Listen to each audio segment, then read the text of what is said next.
Janasena manifesto ఎంత అద్భుతంగా ఉందో మళ్ళీ దాని గురించి సపరేట్గా చెప్పక్కర్లేదు. Janasena manifesto one of the best manifestos I have ever seen so far in political travel.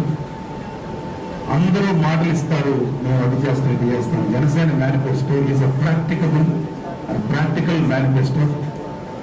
Janasena మేనిఫెస్టోలు మా నాయకుడు పవన్ కళ్యాణ్ గారు చెప్పిన ప్రతి విషయం ప్రాక్టికల్ గా చేయదగ్గ విషయం. ఇది ఇతర మేనిఫెస్టోల గురించి నేను చెప్పక్కర్లేదు. ఆకాశంలో మేడలు కట్టారు, పునాది లేకుండా. దాని గురించి నేను మాట్లాడాలి ఈ సమయంలో. ఇక నేను నియోజకవర్గం వారి సమస్యల్ని నాకు కొన్ని తెలుసు, అయినా సరే ఇక్కడ కళ్యాణ్ బాబు ఎప్పటి నుంచో అంటుంది, ఇక్కడ ప్రజలు ఎప్పటి నుంచో ఎదుర్కొంటున్న సమస్య నరసాపురం సంగీపల్లి బ్రిడ్జి. ఇంద్రామరావు గారు టెంపుల్ కదా దాన్ని స్టార్ట్ చేశారు, ఇంతవరకు దాన్ని కంప్లీట్ చేయలేకపోయారంటే కేవలం ఒకప్పుడు కాంగ్రెస్, తర్వాత తెలుగుదేశం వీళ్ళ యొక్క చేతకాని తనం అని చెప్తాం. ఆ ఒక్క బ్రిడ్జి కట్టడం ఎన్ని ప్రయోజనాలు ఉన్నాయో ఇక్కడ లోకల్గా కూడా చాలా మందికి తెలుసు. ఆ బ్రిడ్జి కోసం ఎంతో కష్టపడుతున్నారు, ఎంతో ప్రయత్నం చేస్తున్నారు. అది సఫలీకృతం కాలేదు. నేను వచ్చిన తర్వాత ఖచ్చితంగా ఆ బ్రిడ్జి వరకు జరిగేలాగా నేను పోరాటం చేస్తానని. అలాగే మన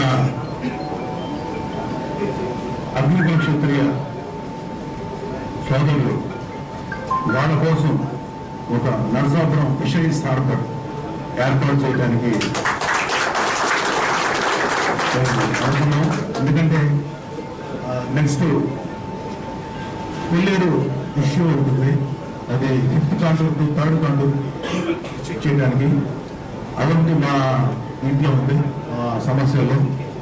అక్వాకల్చర్ మీద జోనల్ స్టైల్లో విడదీయాలనేది వన్ ఆఫ్ ద ప్రపోజల్. అది కూడా చేసి అటు అక్వా రైతులకి ఇటు మామూలు ఆహారం ధాన్యం సాగుబడి చేసే రైతులు అందరికీ ఉపయోగపడే విధంగా మా ప్లాన్లో మా యొక్క ఎజెండా తర్వాత మా యొక్క సమస్యలో ఉన్నటువంటిది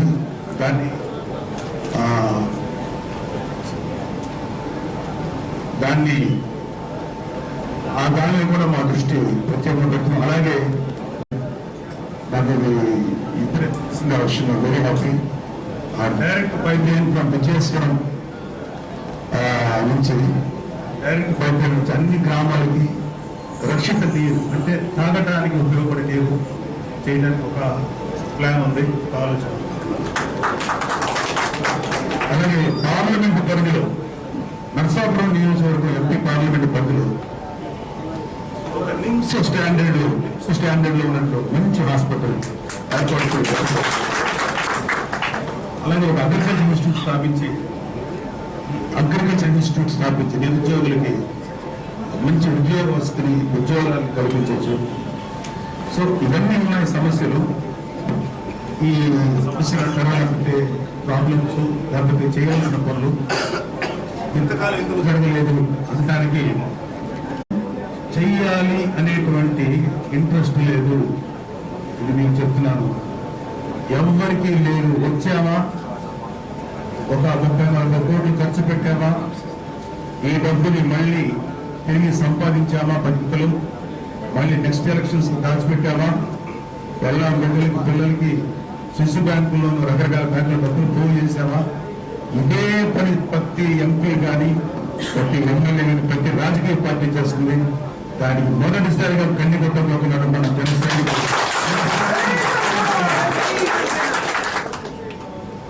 అలాగే అధికారం ఎప్పుడు 2 పార్టీల మధ్యలో ఉంది. ఇంతవరకు మనకు స్వతంత్రం వచ్చిన తర్వాత కాంగ్రెస్ అండ్ టీడీపీ దాదాపు 72 ఏళ్ళు అయింది స్వాతంత్రం వచ్చి.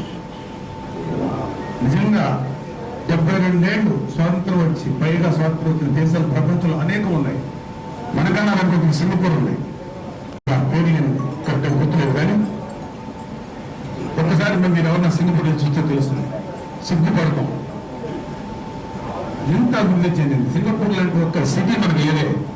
వాళ్ళకున్నది ఇంత ప్లేస్ గుట్టే తిప్పి కొడితే నరసాపురం నియోజకవర్గంతో ఎమ్మెల్యే నియోజకవర్గంతో వాళ్ళు ఇవాళ ప్రపంచాన్ని ఐక్యరంగంలో శాసిస్తున్నారు. అంటే గొప్ప లీడర్ ఉన్నారు వాళ్ళకి. ఈ బ్యాంక్ ద గ్రేటెస్ట్ విజనరీ. మనకి బిజినెస్ లేవు, బిజినెస్ మెన్ ఉన్నారు మన రాజకీయాల్లో, వ్యాపారం చేసేవాళ్ళే ఉన్నారు. ప్రతి వాడికి అదే పని. మేబీ కొంతమంది నాయకుల్ని అనలేము, కొంతమంది గొప్ప వాళ్ళు ఉండొచ్చు, కానీ వాళ్ళు కూడా అనే నిర్ణాయక శక్తి ఉంటుంది కదా ప్రతి పార్టీలను. వాళ్ళు డెసిషన్ మేకర్స్. వాళ్ళు కరెక్ట్ గా ఉంటే కింద ఉండేవాడు ఎవరు తప్పు చేయరు, కానీ వాళ్ళే కరప్ట్ అయిపోయి ఉన్నారు. కరప్షన్ కరప్షన్ కరప్షన్ నేను చెప్తున్నాను. అలాగే అధికారం ఆ రెండు చేతుల్లోనే ఉంది, ఆ రెండు పార్టీల చేతుల్లోనే ఉంది. Congress party and TDP party, ఆ రెండు కాంగ్రెస్ అండ్ టీడీపీ వర్గాల చేతుల్లోనే ఉంది. అధికారాన్ని వాళ్ళు గండి పెట్టేశారు, అంటే ఇది పెట్టేశారు, మన ఆనకట్లా కట్టేశారు, కిందకి రావట్లేదు. కింద ఉన్నటువంటి కాపు, బీసీ, ఎస్సీ, ఎస్టీ వర్గాలకు రావాలి. జనాభాలో 180% పైగా ఉన్న వీళ్ళ చేతులు అధికారం లేదు. జనాభాలో అతి తక్కువ శాతం వ్యక్తి పక్కన పెడితే ఆ రెండు ప్రభుత్వాల చేతుల్లో ఉంది. అలాంటి ఆనకట్ట కట్టేసి మొత్తం పే చేసిన ఆనకట్టని పగలగొట్టడానికి వచ్చాడు పవన్ కళ్యాణ్. సో అలాంటి వాడికి కాకపోతే ఎవరు సేవ చేస్తుంది. ప్రతి 2 ఏళ్ళకి ఒకసారి పడతాడు ఇలాంటి నాయకుడు. అలాంటి వాడి లీడర్షిప్ లో పనిచేయటం, అలాంటి వాడి లీడర్షిప్ లో ఒక్క రోజైనా పనిచేయటం మా లాంటి వాళ్ళ అదృష్టం. అందువల్ల ఈ ఎంపీ పదవి అనేది కేవలం ఒక బాధ్యతే తప్ప ఇది అవకాశం కాదు. ఎంపీ పదవి వస్తే నెక్స్ట్ నేనేం చేసుకోవాలి, దీని ద్వారా ఎటువంటి కాంట్రాక్ట్స్ ఉంటాయి, ఢిల్లీలో ఎలాంటి లాబింగ్ చేయాలి, ఇలాంటి ఉద్దేశాలు మాకు అసలు